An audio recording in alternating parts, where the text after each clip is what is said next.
Salut les gars, jour 230 pour que je réussisse dans le trading en partant de zéro. J'espère que vous allez bien, moi ça va moyen parce que je suis malade. Du coup je tiens à m'excuser, je documente plus trop mon trading en ce moment. Première fois de l'année que je suis malade les gars. Il s'est passé deux trois trucs cette semaine. Bon après j'ai pas pris vraiment beaucoup de positions. Comme vous voyez j'ai tracé deux petites zones, le prix a réagi. Mais ça a fini par casser en bas. Bref, je expliquerai ça après. Mais déjà on va commencer par est-ce que j'ai cramé mon compte Propfirm. Et ben on va l'ouvrir, on va voir ça. Ah non, mon challenge Propfirm je ne l'ai pas cramé. Comme vous voyez je suis à 5957. Donc en fait je suis à BE. J'ai pas vraiment pris de trade cette semaine. J'ai juste pris 2 BE en fait. Donc un trade là j'ai pris à l'achat. Après j'ai direct coupé parce que bah je le voyais casser en bas finalement et du coup bah voilà j'ai évité un SL bêtement. Donc franchement je suis fier de moi, ça s'est passé il y a 10 minutes même pas. Après j'ai pris un autre achat ici vous voyez parce que là on a une réaction dans ma première zone que j'avais tracée. Après j'avais une deuxième zone et bah elle fallait pas qu'elle casse pour moi, si on cassait ça on allait tout chercher en bas. Après il y avait une possibilité quand même qu'on prenne cette liquidité là pour après que le prix remonte comme ça.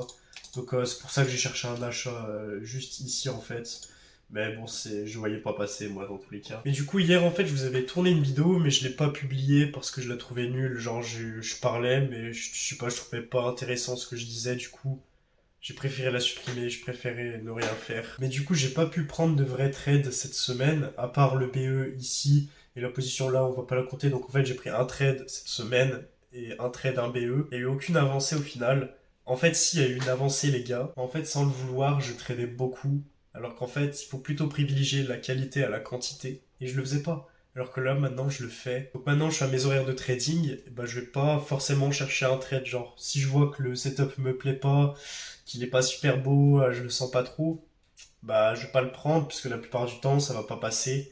Ou alors je vais prendre des SL bêtement et c'est ça qui me fait pas être rentable à vouloir chercher des setups là où il y en a pas. Là en fait maintenant je prends que les setups A+, en fait, les setups parfaits. Après je sais qu'il y en a ils sont pas d'accord avec ça parce qu'ils disent ouais faut agir comme un robot, je sais pas quoi.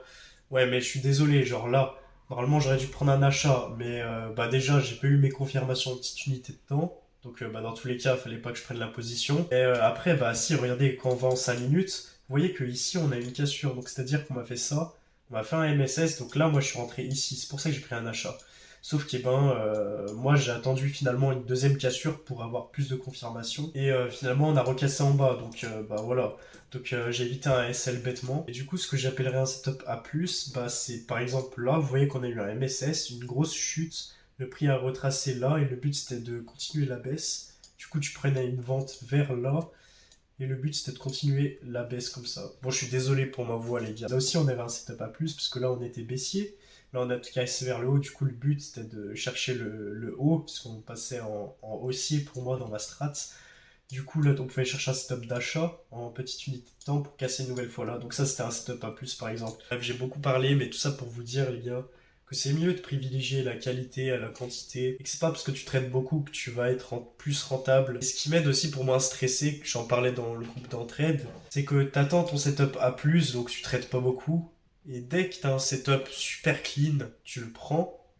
Et une fois que tu l'as pris, bah, inutile de stresser, parce que à quoi bon stresser. T'as déjà fait tout ce qui était en ton pouvoir, tout ce qui était en ton contrôle. C'est-à-dire, t'as pris le bon choix, t'as été patient, t'as respecté ta stratégie. Du coup, ce que le prix fait après que t'es rentré en position, bah tu t'en fous en fait. Et ça m'aide vraiment à déstresser parce que des fois, je rentre en position, je suis un peu stressé, et je me pose la question dans ma tête, est-ce que t'as fait le bon choix en prenant ce trade? Bah la réponse, si c'est oui, ben c'est à quoi bon stresser alors? Quitte les écrans, mets-toi des alertes, et t'as pas à stresser, genre ce que le prix fait, bah c'est à lui de décider. Mais toi, t'as pris la bonne décision. Donc oui les gars, j'ai pas cramé mon challenge Funded. Et maintenant, je vais être plus patient parce que, en fait, je me dis, si depuis le début que j'avais mon challenge Funded, que je l'ai acheté, si j'aurais tout fait bien, j'aurais pris que les stops A+, en étant super patient, bah en fait, je l'aurais déjà passé la phase 1, là je serai à la phase 2. Parce que je cherche des setups là où il y en a pas. Je me dis, ouais, je vais trader parce que j'ai vite envie de passer la phase. Sauf qu'en fait, c'est comme ça que la plupart des gens crament leur compte. Et si je veux faire partie des traders qui gagnent de l'argent,